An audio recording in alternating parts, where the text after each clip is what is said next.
સ્વામિનારાયણ વિદ્યાર્થી મિત્રો, શ્રી સ્વામિનારાયણ ગુરુકુળ રાપર વાગડ વતી અખિયાણી રવજી હું આપ સર્વે વિદ્યાર્થી મિત્રોનું હાર્દિક સ્વાગત કરું છું।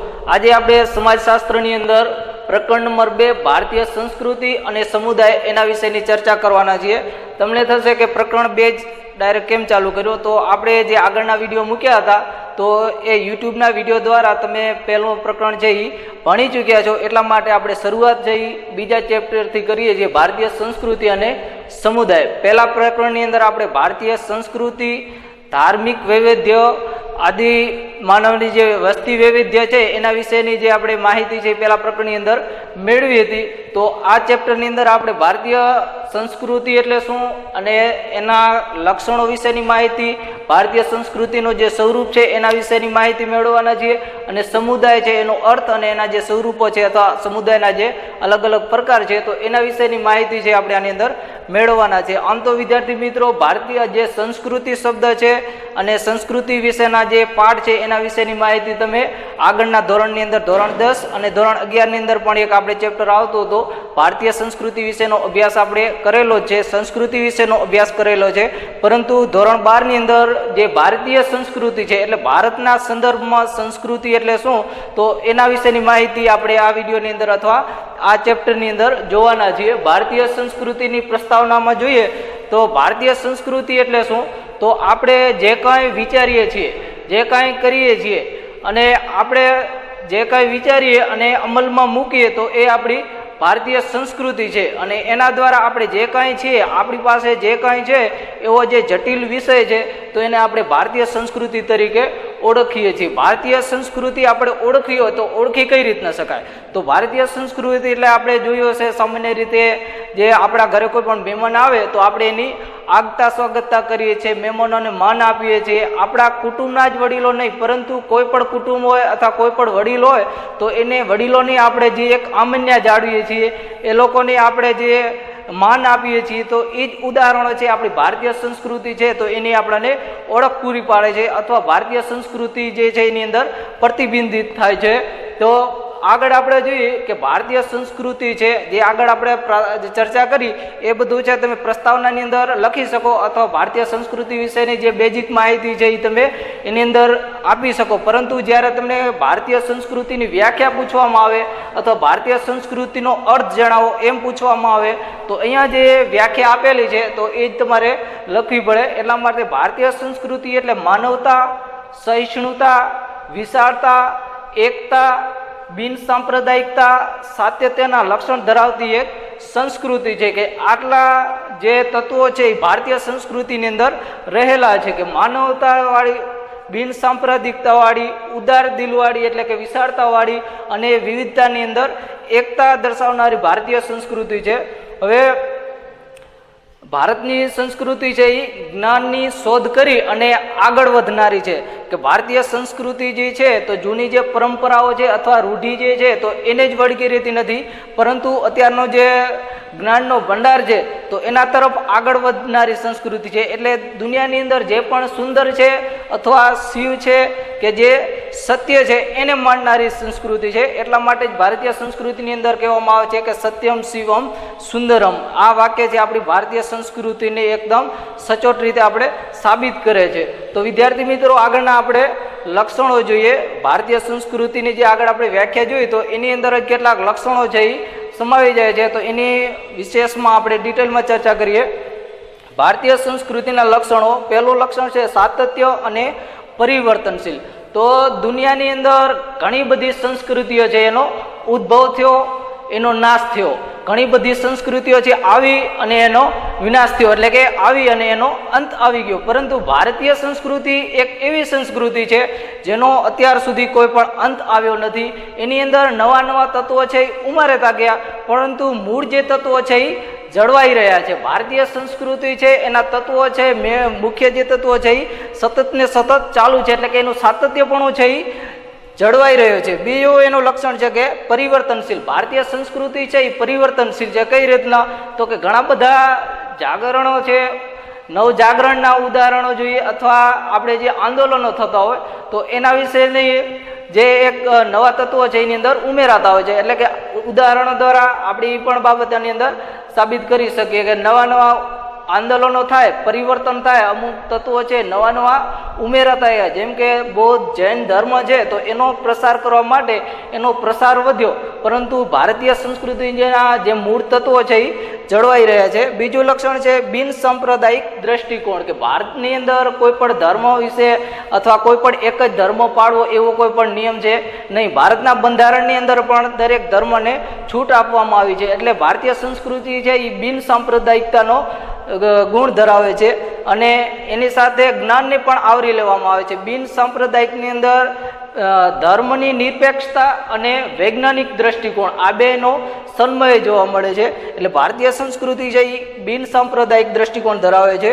પછી છે વિવિધતામાં એકતા. તો ભારતીય સંસ્કૃતિ છે, ભારતીય સંસ્કૃતિની અંદર આપણે જોઈએ તો વિવિધતામાં, જેમ કે ભારતના લોકોનો પહેરવેશ છે, ભારતની અલગ અલગ ભાષાઓ છે, અલગ અલગ ઉત્સવો છે, તો આ બધાની અંદર આપણે ભૌગોલિક દ્રષ્ટિએ પ્રાદેશિકતાને કારણે આ બધી વિવિધતા જોવા મળે છે. પરંતુ દરેકને ભારતનું જે બંધારણ છે તો એમાં એકતા જળવાઈ રહે એવા માટેના એના કેટલા કાયદાઓ છે એ ઘડેલા છે અને લોકો એ રીતે જ વર્તન છે એ કરતા હોય છે. એટલે આ બધી જે વિવિધતાઓ છે છતાં પણ એક સાથે રહી અને એકતાનું પણ ઉદાહરણ છે એ ભારતીય સંસ્કૃતિ અંદર આપણને જોવા મળે છે.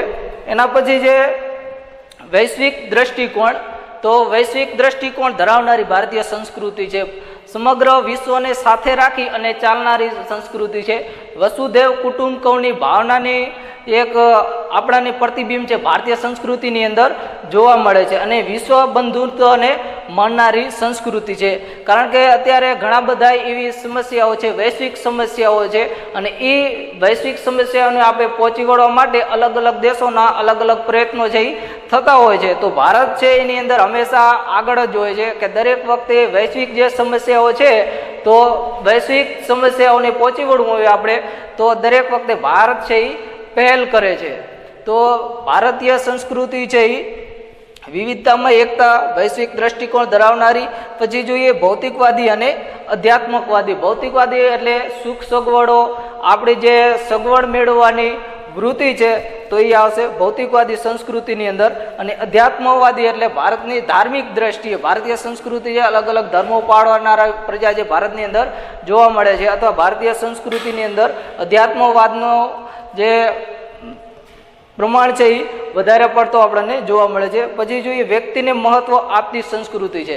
દરેક વ્યક્તિને દરેક ધર્મ છે એ મહત્વ આપે છે, એટલે કે વ્યક્તિને વિશેષ મહત્વ આપે છે. એટલા માટે સમાજ છે, રાજ્ય છે, હંમેશા વ્યક્તિનો વિકાસ કઈ રીતના કરી શકાય તો એને મહત્વ આપનારી સંસ્કૃતિ છે.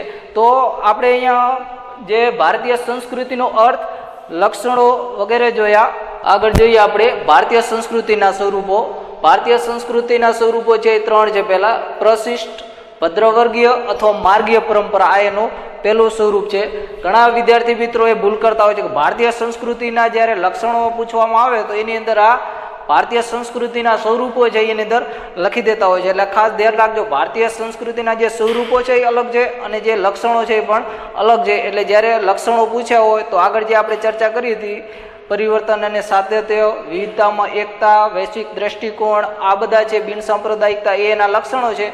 અને સ્વરૂપ જ્યારે પૂછવામાં આવે તો પહેલું છે પ્રશિષ્ટ, ભદ્રવર્ગીય અથવા માર્ગીય પરંપરા.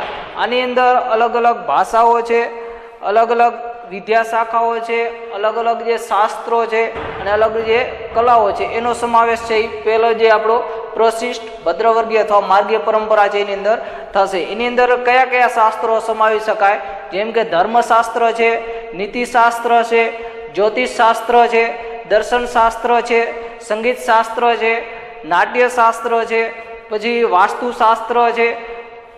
જે વાસ્તુશાસ્ત્ર છે, આ બધા જે ગ્રંથો છે અથવા શાસ્ત્રો છે એ પ્રશિષ્ટ અથવા માર્ગીય પરંપરાની અંદર સમાવેશ કરી શકાય. અહીંયા ભદ્રવર્ગીય પરંપરા કેમ કીધી છે તો ભદ્રવર્ગીય એટલા માટે કીધી કે જે આ શાસ્ત્રો છે એની શરૂઆત થઈ તો એ વખતે સંસ્કૃતનું જ્ઞાન છે એ અમુક સીમિત લોકો પૂરતું સીમિત હતું, મર્યાદિત હતું. તો એ લોકો જ જાણતા હતા અને આ શાસ્ત્રો વિશેનો જ્ઞાનનો પ્રચાર પ્રસાર કરવો હોય, એના વિશેનો કોઈ પણ માહિતી આપવી હોય તો એટલા લોકો પૂરતી સીમિત રહેતી. એટલા માટે ભદ્રવર્ગીય પૂરતી સીમિત હતી. એટલા માટે આ પરંપરાને આપણે ભદ્રવર્ગીય શબ્દ પણ અહીંયા યુઝ થયો છે. અને બીજું છે પ્રશિષ્ટ. પ્રશિષ્ટ અહીંયા શિષ્ટનો ઉપયોગ થાય છે વિશેષ પ્રકારનું, એક ઉત્તમ પ્રકારનું કોઈ પણ વસ્તુ અથવા કોઈ પણ નોલેજ છે અથવા કોઈ પણ જ્ઞાન જે આપવાનું છે એ વિશિષ્ટ હોય, અને એ શરૂઆત છે એ સંસ્કૃતની અંદર થઈ હતી, અને સંસ્કૃતની અંદર જ એ જ્ઞાન છે એ આપવામાં આવતો હતો, એટલા માટે અહીંયા પ્રશિષ્ટ શબ્દ છે એનો ઉપયોગ કરવામાં આવ્યો છે. અને બીજું છે લોક સંસ્કૃતિ અથવા દેશી પરંપરા. લોક સંસ્કૃતિ કોને કહેવાય? તો લોક સમાજ છે, જ્યારથી લોકોનો સમાજનો ઉદ્ભવ થયો તો લોકોની સાથે જ આ જે દેશી પરંપરા છે અથવા લોક સંસ્કૃતિ છે એનો ઉદ્ભવ થયેલો છે. જેટલો લોક સમાજ જૂનો છે એટલી જ લોક સંસ્કૃતિ છે એટલી જૂની છે. શરૂઆતમાં લોકો પોતાની જરૂરિયાત અનુસાર, પોતાની સગવડ પ્રમાણે અથવા પોતે જે સગવડ ઈચ્છતા હોય એ પ્રમાણે અથવા પરિસ્થિતિને આધીન જે પણ વસ્તુ મેળવવા માંગતો હોય અથવા જે પણ પોતાના રિવાજો છે વગેરે જે પોતે રજૂ કરતો હોય તો પોતાની સવલત સુવિધાઓ માટે કેટલીક છે એ પ્રણાલિકાઓ અપનાવતો હોય છે, અને એ પ્રણાલિકાઓ છે એ સમય જતાં રૂઢિ અથવા રિવાજ છે એ બની જતું હોય તો એને લોક સંસ્કૃતિ તરીકે અથવા દેશી પરંપરા તરીકે ઓળખવામાં આવે છે. અને લોક સંસ્કૃતિ અથવા દેશી પરંપરા છે એના મુખ્ય 3 અંગ છે. પહેલું છે લોક જીવન, બીજું લોક કલા, અને ત્રીજું છે કસબ. લોક જીવન એટલે લોકો પોતે જે જીવન જીવતા હોય, પોતાની જે અલગ અલગ પ્રણાલી છે, રીત રસમો છે, એનો પહેરવેશ છે વગેરેનો સમાવેશ છે એ લોક જીવનની અંદર થાય. અને બીજું છે લોક કલા. લોક કલા એટલે લોકો પોતાની જે એક અલગ પ્રકારની વિશિષ્ટ આવડત રહેલી હોય, પોતે વિશે કોઈ પણ બાબતની અંદર પાવરધો હોય અથવા પોતે જે પણ બાબતનું પોતે વિશેષ જ્ઞાન ધરાવતો હોય. અને કસબ છે આમ તો જનરલી જે આપણે ભરત ગૂંથણ છે એની અંદર સોના અને રૂપાના તારથી ગૂંથેલું અથવા એના દ્વારા તૈયાર કરેલું ભરત કામ છે એના માટે શબ્દ છે એ કસબ યુઝ થતો હોય છે. એટલે લોક સંસ્કૃતિના મુખ્ય આ 3 અંગો છે.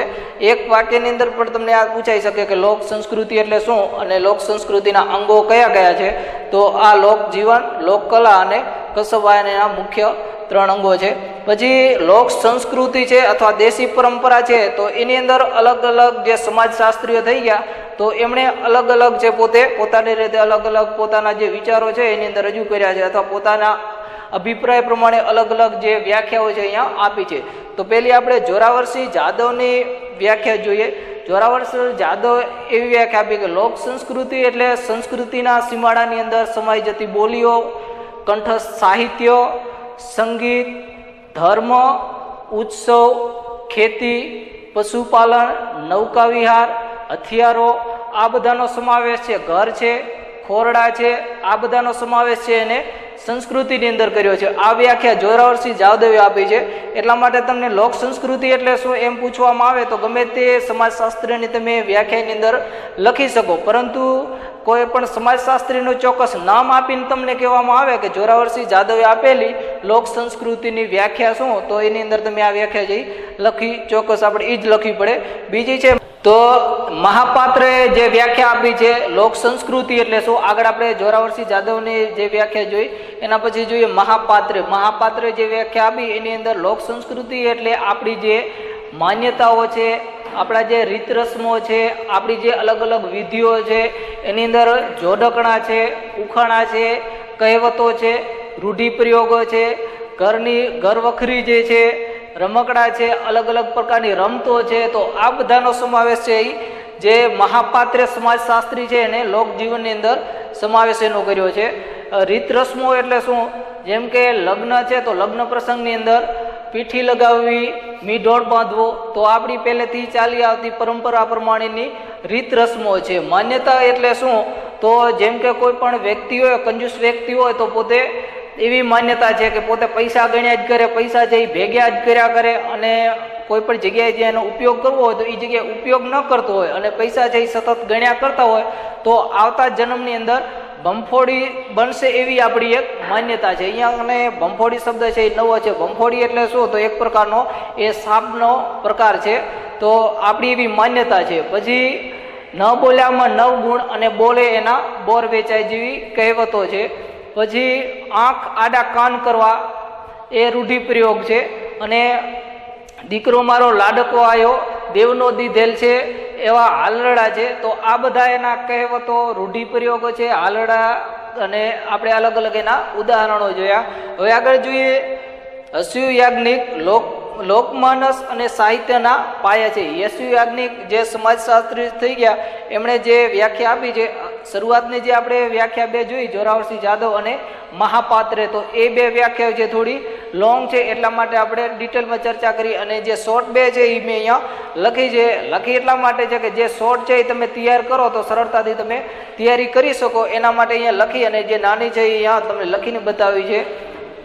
તો જોઈએ, યશવી યાજ્ઞિક લોકમાનસ અને સાહિત્યના પાયા છે કે લોક સંસ્કૃતિ છે એને લોક મનુષ્યના જે મગજ છે એની અંદર કોઈ પણ વિચાર આવે અને પછી એને પોતે અમલમાં મૂકે અને પછી એને પોતાના જીવનની અંદર ઉતારે અથવા પરંપરા પ્રમાણે એને આગળ લઈ જાય, તો લોકમાનસ અને સાહિત્યના પાયા કીધા છે. પછી સભ્યતાનો વિકાસ અને સંસ્કૃતિની ઉપલબ્ધિ, બંનેની વિકાસ યાત્રા સાથે લોક સંસ્કૃતિ છે એ જોડાયેલી છે. કે સભ્યતાનો વિકાસ, સભ્યતા એટલે શું, તો આપણી પાસે જે કાંઈ છે એને સભ્યતા તરીકે ઓળખવામાં આવે છે, અને આપણે જે કાંઈ છીએ તો એ આપણે આગળ જોઈએ તો 11મા ધોરણની અંદર કે એ સંસ્કૃતિ કહેવામાં આવે છે. તો સંસ્કૃતિ અને સભ્યતા બંનેની વિકાસ યાત્રા સાથે લોક સંસ્કૃતિ છે એ જોડાયેલી છે, આ બે સાથે સંબંધ ધરાવે છે.